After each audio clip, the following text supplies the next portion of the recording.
You ever feel like you're on your own?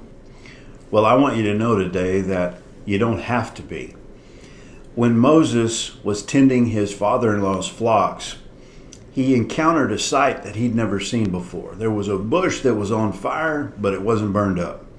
He said, I'm going to have to go see about this. So as he drew closer, it turns out that God used that to bring his attention to him so that he could speak to him.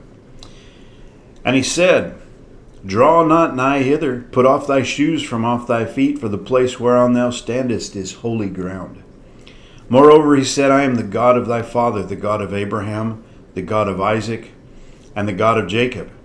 And Moses hid his face, for he was afraid to look upon God.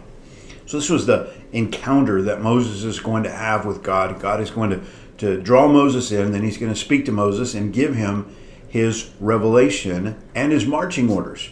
He's going to teach him who he is, and then he's going to send Moses to deliver the children of Israel, to speak to Pharaoh, to let him go. Here's the thing I want you to see that's so incredible. Verse 7 of Exodus chapter 3 says, And the Lord said, I have surely seen the affliction of my people which are in Egypt, and have heard their cry by reason of their taskmasters, for I know their sorrows. There are three things here that God says about his relationship with the children of Israel. First of all, he says, I have seen their affliction. God knew exactly what was going on with the children of Israel there in Egypt. He saw the problems that they were in. He knew what was going on. Secondly, he says, I have heard their cry. When the oppression of Egypt got so strong upon them, they cried out to the Lord. And then thirdly, he says, for I know their sorrows.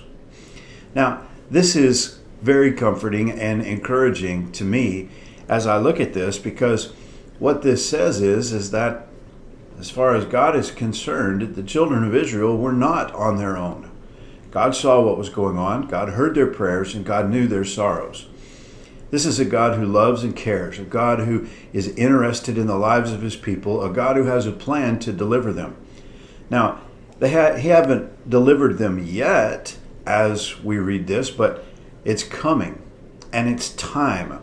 And so the children of Israel find themselves in the intersection between their situation and God's perfect plan and timing. If we were to go back to Genesis 15, we would see that God told Abraham, way back in the time of Abraham, exactly what was going to happen and what his plan was for the children of Israel. He says in Genesis 15:13, And he said unto Abram, Know of a surety that thy seed shall be a stranger in a land that is not theirs, and shall serve them, and they shall afflict them 400 years. And also that nation whom they shall serve will I judge, afterward shall they come out with great substance. And thou shalt go to thy fathers in peace, and thou shalt be buried in a good old age. But in the fourth generation they shall come hither again, for the iniquity of the Amorites is not yet full. So see, God has a plan, both for the Amorites in the land of Canaan, as well as for the Egyptians and his people in the midst of all of that. And now it's time, and Moses happens to be encountering God at this very moment in time. So I just want to encourage you this morning as you read this, when you get to thinking sometimes that maybe you're on your own, please remember, Jesus has promised, never will I leave you, never will I forsake you. God sees the affliction of his people. God hears the cry of his people, and God knows the sorrow of his people. God knows right where you are, and God has a plan. And so I just want to encourage you to trust him. When you go to him in prayer and cry out to him, know that he hears, he sees, he knows what's going on. And he's going to work all things out for your good if you love him and if you're called according to his purpose. God bless you.